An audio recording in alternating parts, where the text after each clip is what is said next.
Always back to zero when sinning after consistent perseverance serving God. At ang title ng video na to ay Always babalik tayo sa zero kapag nagkasala tayo pagkatapos ng consistent na patuloy-tuloy na at pagtitiis sa paglilingkod natin sa Diyos. At itong thumbnail na painting ay nasa tubig ako na ako ay bata tapos pinapaligiran ng tubig at ang simbolismo ng tubig ay ang si Kristo, ang salita ng Diyos. Nababasa sa Juan 7:38 na ang sumampalataya sa akin ay gaya ng kasulatan ay mula sa loob niya ay aagos ang ilog ng tubig ng buhay. At pag sumampalataya tayo kay Kristo, mabubuhay tayo. Yun yung ibig sabihin ng painting na ito. Alright? At back to zero na ano ang ibig kong sabihin na pagkatapos nating magkasala, back to zero ay dahil hindi natin maiwasan na magkasala dito sa sanlibutan. At mababasa sa unang Juan 1:8 kung sinasabi nating tayo'y walang kasalanan, ating dinadaya ang ating sarili at ang katotohanan ay wala sa atin. At inaamin ko at kung ikaw, kung hanis ka lang na kung lahat tayo mga tao ay nagkakasala at inevitable na hindi natin may iwasan na magkakasala tayo dahil nasa sanlibutan tayo at natutukso dahil sa ating laman. Alright? Mababasa sa Ecclesiastes 7:20 na walang taong matuwid sa lupa na gumagawa ng mabuti at hindi nagkakasala. Kahit na matuwid ka pa, lingkod ng Diyos, umanib ka pa sa totoong relihiyon. Sabihin na nating nasa MCGI ako, ay Members Church of God, ay nagkakasala pa rin ako kahit na anong gawin ko. Alright, gumagawa ako ng mabuti na pumupunta sa charity event, umaawit sa Diyos, ay hindi ko pa rin maiwasan magkasala ng minsan hindi ko sinasadya o sinadya dahil sa tukso ng laman at ang Diyos ang nakakaalam ng puso. Alright? At inamin ko na tao ako nasa laman na tao lang ako na nagkakasala pero hindi dapat natin ito ilang lang. Alright? Katulad ng kanta ni Looney na tao ka lang. Pero mali yun, hindi dapat yun pakatiwanan kasi may sariling masamang pita ang tao na nag-uudyok sa kanya na masama at ang pita natin ay masama. Alright? Mababasa sa Santiago 1:14, kundi ang bawat tao ay natutukso pagkat nahihila ng sariling masamang pita at nahihikayat. May pita tayo, yung laman natin. Alright? Masama yung laman natin at hindi kalooban ng Diyos ang nagagawa ng ating laman kasi ang ating laman ay natutukso tayo, napagawa tayo ng masama ng ating laman na isang bagay na laban sa espiritu ng Diyos kung tayo ay nakagawa ng kasalanan dahil sa ating laman. Alright? At mababasa sa Mateo 5:28 na tapat sinasabi ko sa iyo ang bawat tumingin sa isang babae na taglay ang masamang hangad ay nagkakasala ng pangangalo niya sa kanyang puso. Yun yung masamang pita natin, masamang pita ng mata na kapag tumingin ka lang sa babae na may masamang hangad, nagkakasala ka na ng pangangalo niya sa puso. Na isang bagay na hindi natin maiwasan. Pag nanonood ka ng TV, YouTube at TikTok, may mga kahalayan kang nakikita ng mga babae tapos natutukso ka. Alright, tapos bigla kang pupunta sa Pornhub, manunood ng mahalay. Yun, lalo na tayo nagkakasala dahil nahihila tayo ng laman, nahihikayat na manood tayo ng porn na isang bagay na paano po yan? Hindi ko po maiwasan napagdaanan ko rin yan na ganun. Tayong mga Kristiyano ay nag-struggle sa ating sa ating pagnanasa ng laman na isang bagay na kalaban natin araw-araw. I-deal natin itong problema na to araw-araw kasi nasa laman tayo at nasa sanlibutan. Alright? At hindi natin maiwasan na magkasala tayo. At alam natin sa budhi na ito'y kasalanan sa Diyos kahit na i-deny mo pa. Alright? Na sabi ay normal lang yan, ganyan talaga. Ang tao may nasa naman, lahat tayo nagkakasala. Hindi ganun. Hindi sapat yung cope na yun na ganun. Na kung gusto mo maging sakdal, paano po yan? Bro April, hindi ko mapigilan na isang bagay na problema ko rin na paano na ako magiging dapat sa Diyos kapag patuloy-tuloy ko tong ginagawa. Alright, meron kasing kasalanan na na patuloy-tuloy at ang kasalanan na hindi sinasadya na na tumitigil siya sa kasalanan na na sumusunod pa rin sa Diyos. Kagaya nga ng nasasabi sa Ecclesiastes 7:20 na tunay na walang matuwid sa lupa na gumagawa ng mabuti nang hindi nagkakasala. Matuwid ka na. Alright? Nagkakasala ka pa rin. May masamang pita ka pa rin kahit na kahit na matuwid ka na, gumagawa ka pa rin ng mabuti. Na paano po yan? Hindi na ako mapapatawad kahit matuwid pa ako. Maliligtas pa kaya ako? Na isang bagay na may pagkakataon tayo na si Kristo yung pag-asa natin. At kung nagkagawa ka ng kasalanan na panunood ng porn at nagkasala ng masamang pita at pang kasalanan, pagnanakaw, pagsisinungaling, pagtutungayaw at hindi paggalang sa magulang ay gawa ng laman yon na ikaw ay magkasala at ano pang mga kasalanan dito sa sanlibutan na nagagawa natin. Maaring sinasadya natin o hindi natin sinasadya, nakasigaw, nakamura ng hindi sinasadya o kaya nabigla lang ng laman, natukso, kaya ganon, tinukso ng mga demonyo, kaya ganon. Ang nakakainis nga tutuksuin tayo ng demonyo tapos pag-iisipin ng masama na hindi na magiging dapat, na isang bagay na masama na hindi dapat mangyari sa ating mga Kristiyano yun, na isang bagay na may pag-asa pa na ang lahat ng tao binigyan ng pagkakataon magsisi, magbalik loob sa Diyos. Kasi alam naman ng Diyos na tayo ay magkakasala, hindi natin mape-perfect. Alam ni Kristo yun na hindi natin mape-perfect. At gawa ni Kristo at ng Diyos na magsisi tayo, gawa ng Espiritu Santo na magsisi tayo.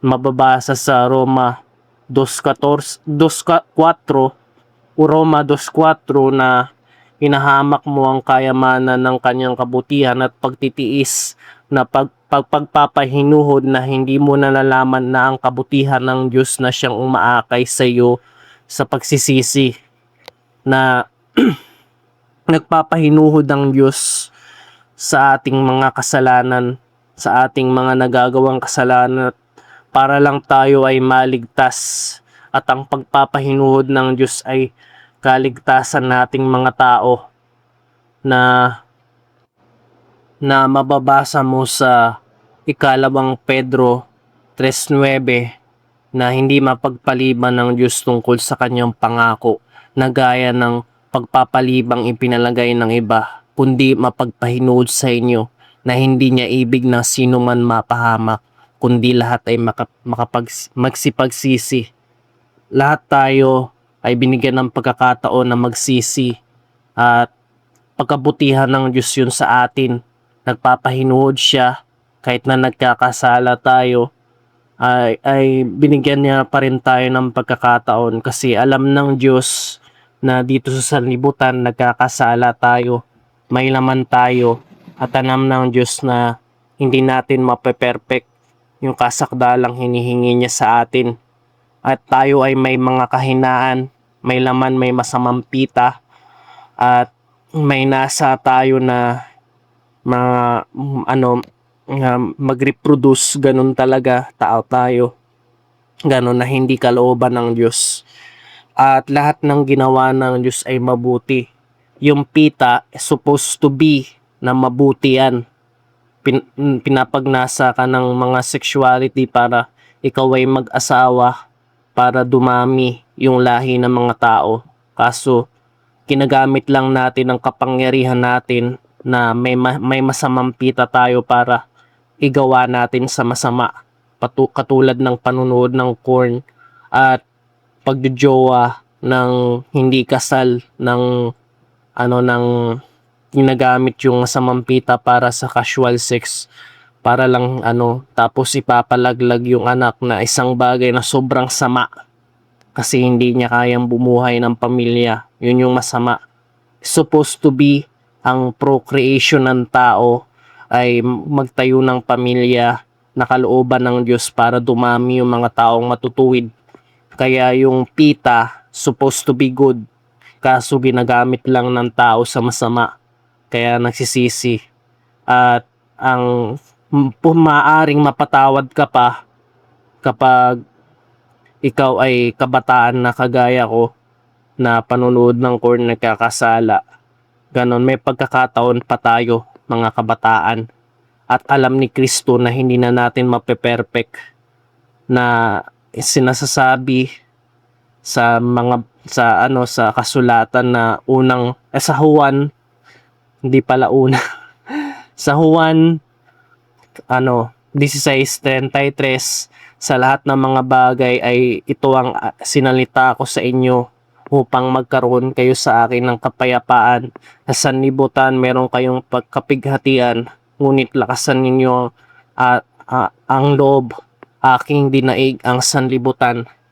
Dinaig ni Kristo ang sanlibutan, na siya yung namatay para sa ating mga kasalanan.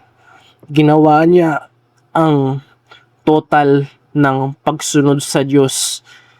Tiniis ni Kristo ang lahat, pati tukso sa babae. Hindi lang nababase sa Biblia, pero ginawa rin ni Kristo yon, na nagtiis siya sa laman at para lang matubos tayong mga tao.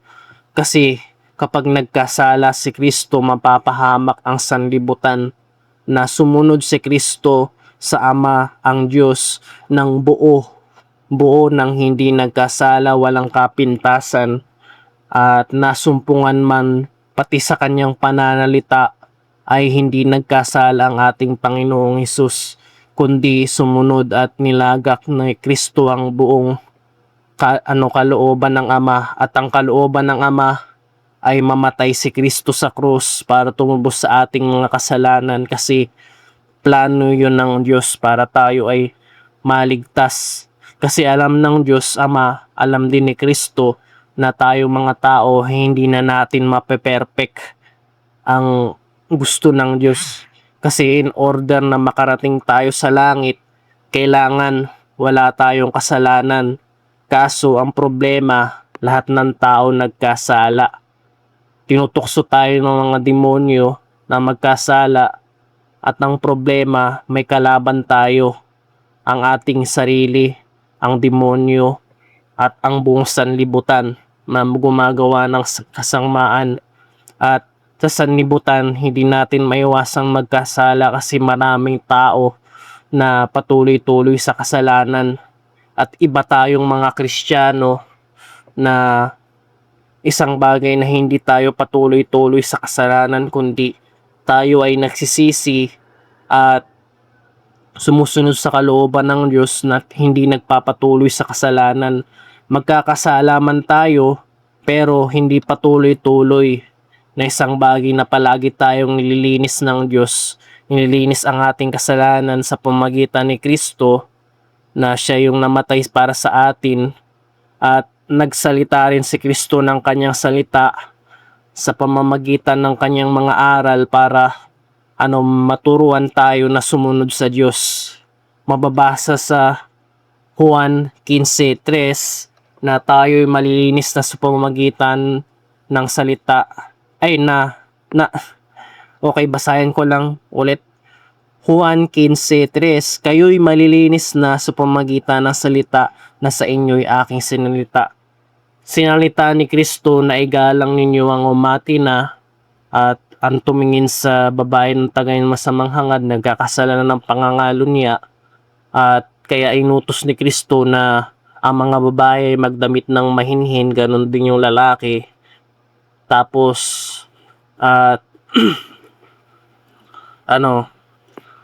huwag hihiwalayan yung asawa, dapat tapat sa isa't isa. Tapos inutos din ni Kristo na ang patawad, kasi kapag hindi tayo nagpatawad, hindi rin tayo patatawarin. Yun yung sabi ni Kristo. Kaya malalaman mo na pinatawad ka ng Diyos sa kasalanan mo kung nagpatawad ka. Yun yung sabi ni Kristo. At at mapapalad yung mga, sabi ni Kristo, mapapalad yung mga mahabagin, yung mga maawain, sila'y kaahabagan. Kaya kung tayo ay naaawa sa kapwa natin tao, na kung nagutom papakainin, kung nauhaw papainumin, kung walang damit papanamtin, kung naawa tayong ganun, ay makikita natin yung kaharian ng Diyos, makikita natin yung ang Diyos, makikita natin ng Diyos kung tayo ay may pag-ibig sa kapwa, kasi ang Diyos ay pag-ibig. Alright? At ito yung problema ko na sana maano sa inyo, mabuksan sa inyo, na sa puso nyo, na ako ay choir, tapos gusto ko talagang maging perfect, na walang kapintasan sa Diyos. Tapos na napansin ko na sa puso ko na hindi ko na talaga mape-perfect. Alright, may masamang pita ako nagkakagusto sa babae, na isang bagay na hindi ko na mapipigilan, na isang bagay na na nalaban ko sa sanlibutan ito, na isang bagay na kalaban ko yung sarili ko, mga demonyo at ang sanlibutan, na paano po yan, Panginoon, na nalangin ako, hindi ko na mape-perfect. Paano po yan, Panginoon? Hindi na po ako magiging dapat. Sabi ko po, nanalangin ako, umiiyak ako sa Diyos.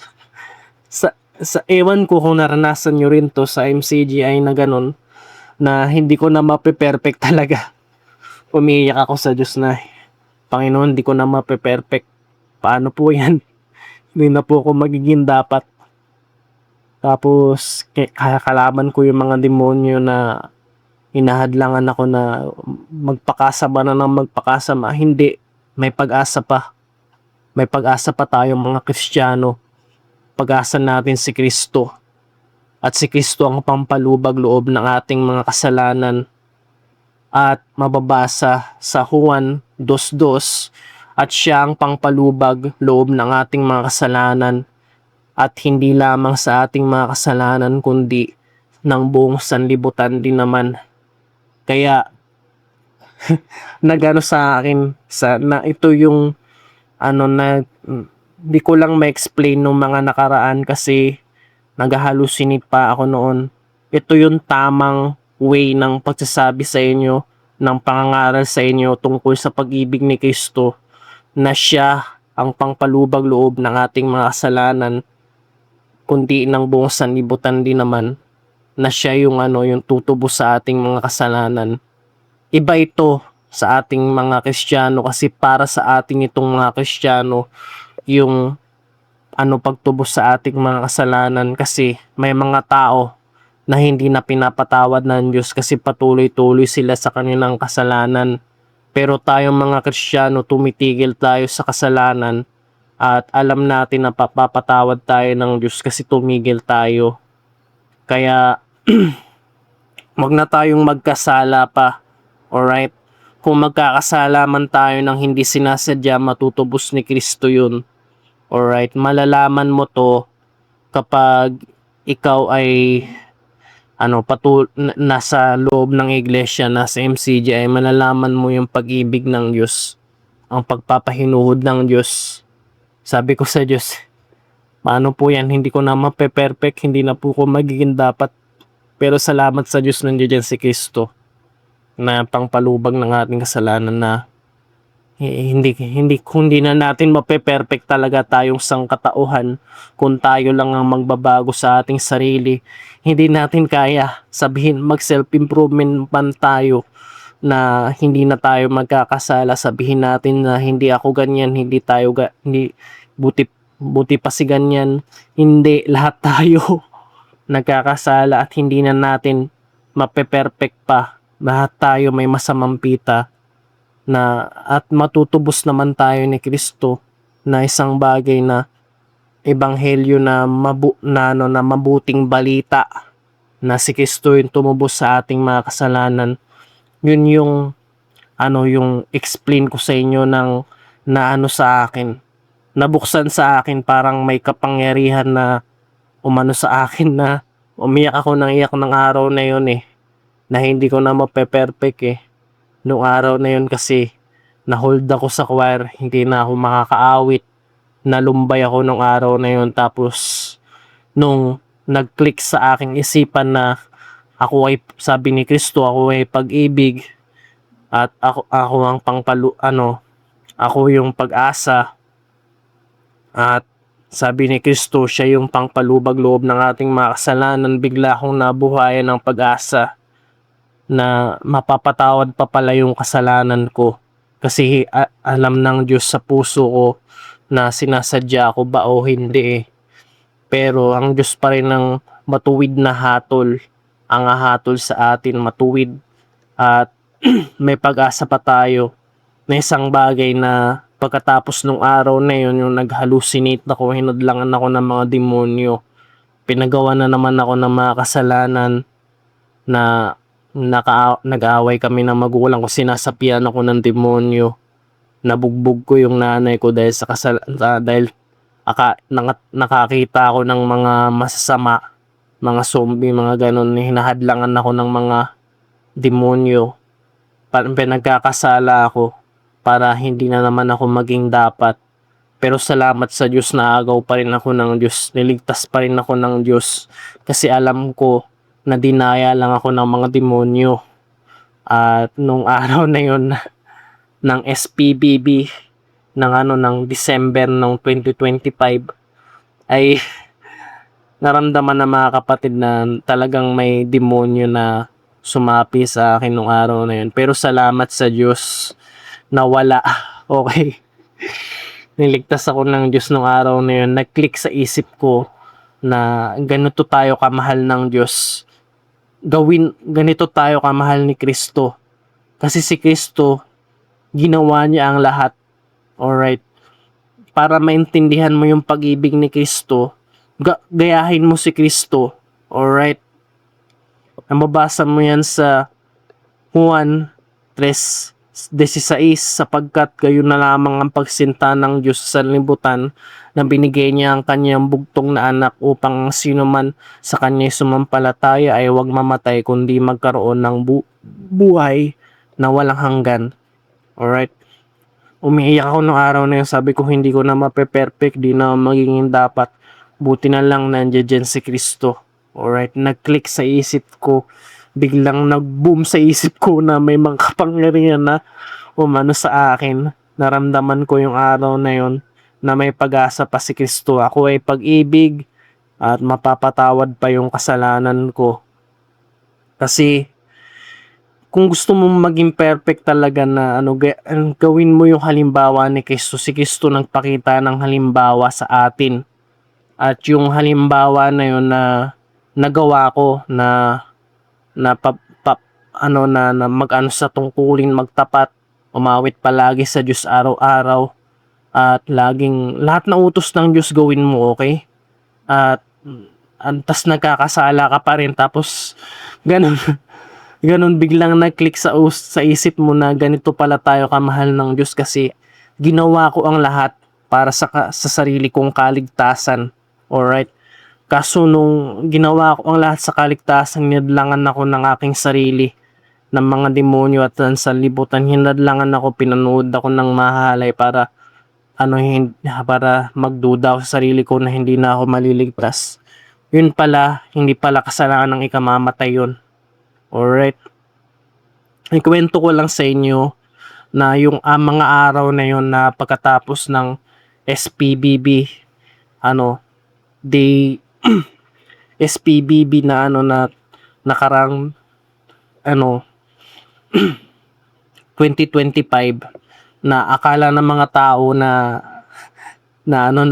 sinasakop na tayo ng mga alien, tapos nakakatawa ng nangyari na yun eh. Tapos lahat ng tao dinaya, yun pala lahat ng tao na dinaya ng mga demonyo nung araw na yun, naglalaban yung masama at mabuti nung araw na yun. Akala ko darating na si Kristo nung araw na yun. Alright? Kaya natakot ako nung araw na yun. Alright? Na talagang naglaban yung mga espiritu nung araw na yun. At pagkatapos nung araw na yun, biglang nangaral sa akin si Brother Eddie. Alam kong patay na si Brad Eli, pero sa espiritu dumadalaw si Brad Eli sa espiritu na nangaral sa akin na sabi sa akin nung araw na yun, ay babasahin ko lang, okay? Nung araw na yun ay nangaral sa akin na pagsanayan ko daw ang paggaling sa depression. Yun, tas nagpakita ng mga talata. Kung alin nang nakasulat, yun ang dapat isulat. Alright? Yun, nagpakita rin siya ng talata. Sa mundo maraming katha. Maraming katha na nilista ko yung yung mga sinabi niya. At wala sa Biblia ang Holy Trinity, kasi ang paniniwala sa Holy Trinity ay pagkakapare-pareho ng Diyos Ama, Diyos Anak at Espiritu Santo. Wala silang pagkakaungusan, kasi nungalingan yun ng paniniwala ng Katoliko, na isang bagay na dinadaya tayo ng espiritu, kaya inaakala natin yung espiritu na masama ay makapangyarihan din. Mali yun.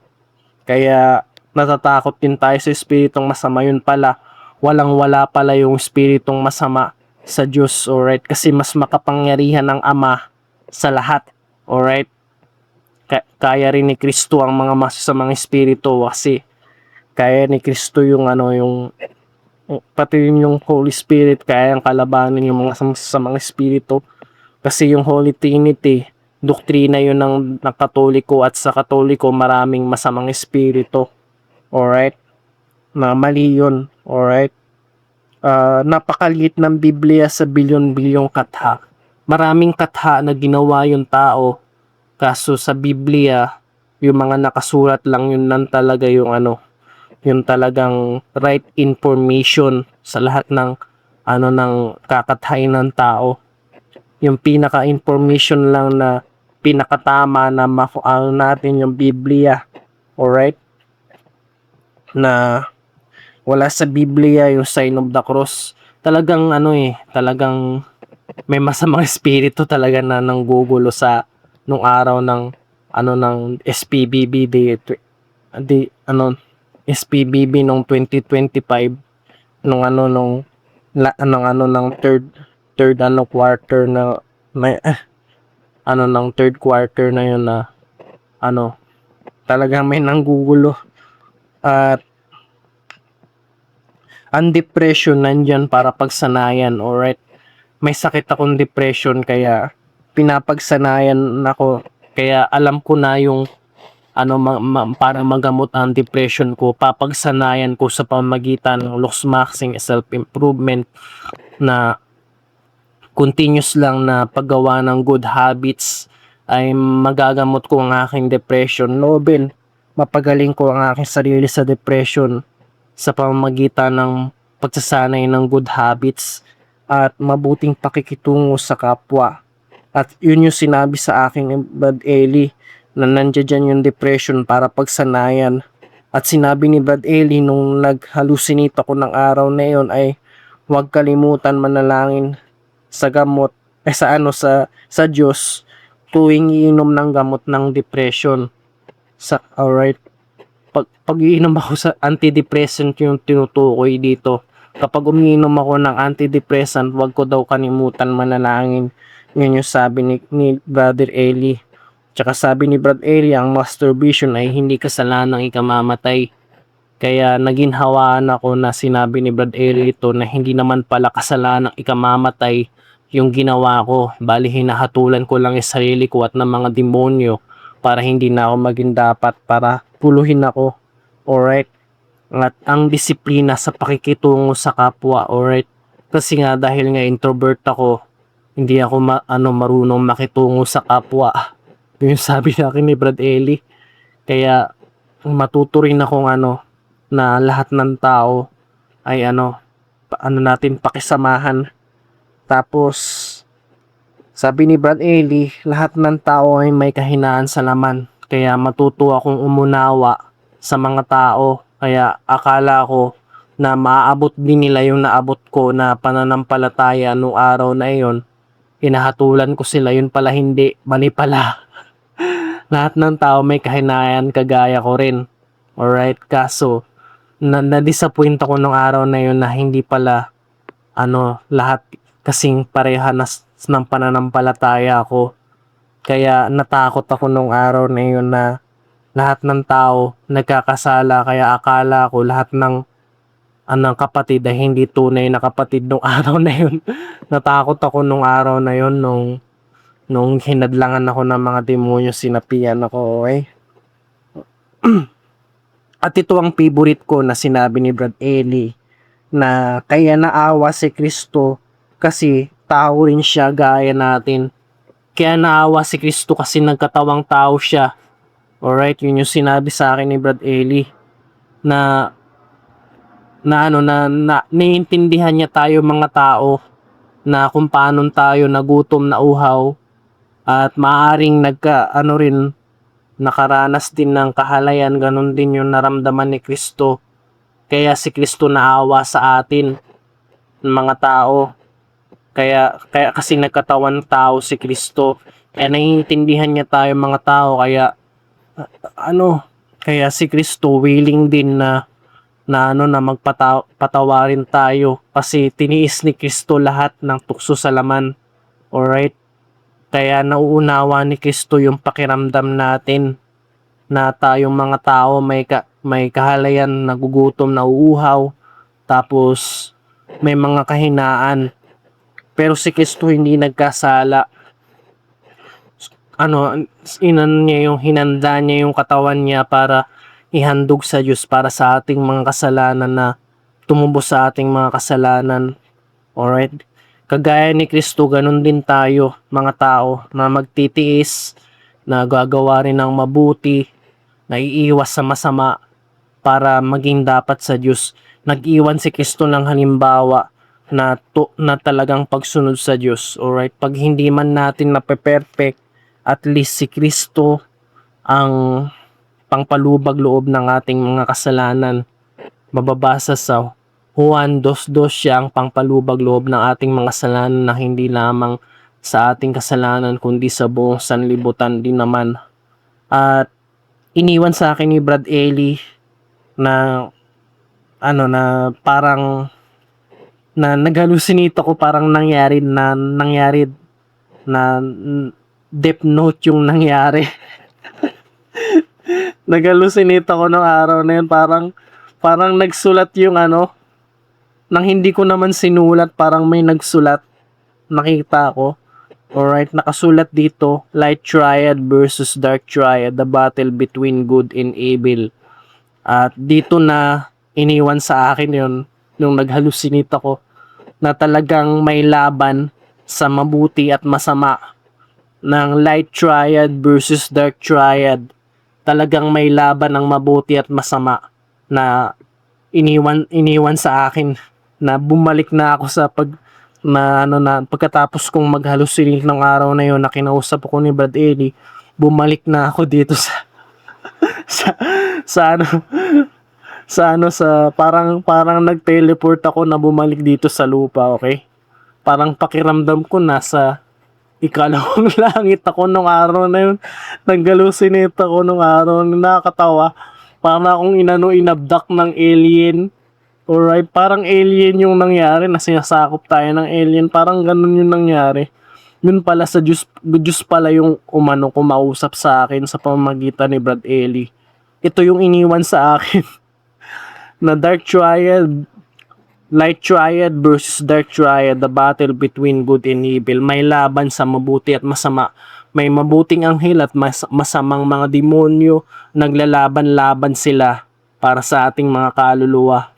Ganun din yung may Diyos. May si Satanas, Diyos ng sanlibutan ito, at ang Diyos ng lahat ng mga bagay na makapangyarihan sa lahat. Yun yung mabuti, si Kristo, at ang kanyang Ama na makapangyarihan pa, mas lalong makapangyarihan pa sa lahat. Alright?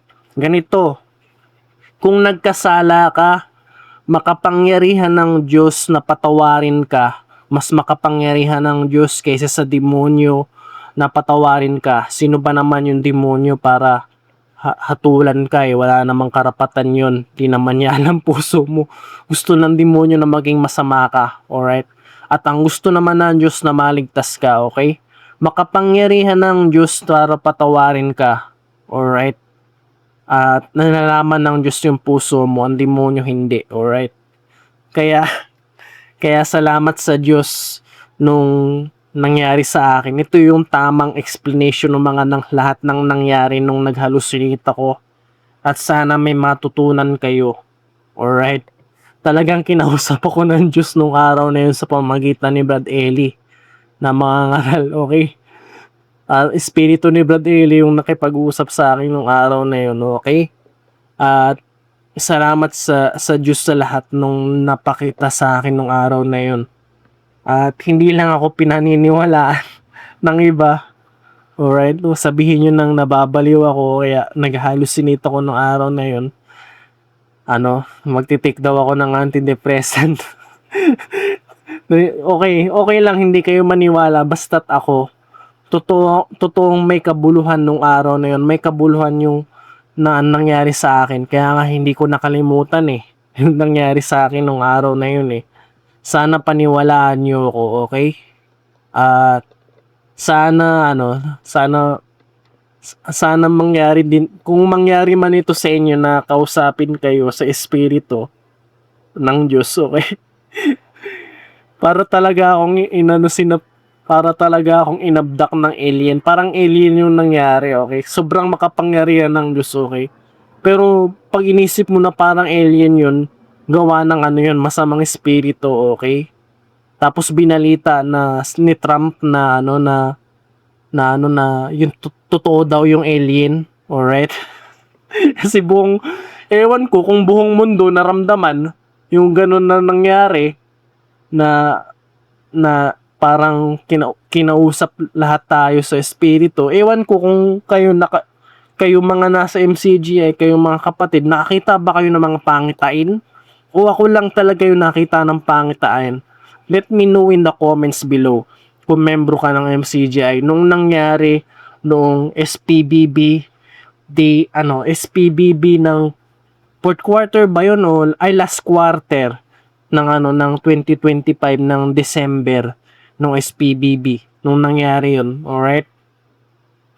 Tapos ewan ko, mag-comment ka lang below kung naramdaman mo yung naramdaman ko na akala ng mga kapatid na darating na si Kristo, lahat ng kapatid kinabahan, o gawa lang talaga ng masamang espiritu yun, o talagang ganun lang yung nangyari na kinausap ako ng Diyos sa espiritu. Ewan ko ba kung kayo alright, nagsang-usapan yung mga nasa espiritu, yun yung sinabi sa akin ni Brad Ellie. Alright? As kayo mga kapatid, na naramdaman nyo ba yun? O ako lang yung nakaramdam ng ganun? Let me know in the comments below.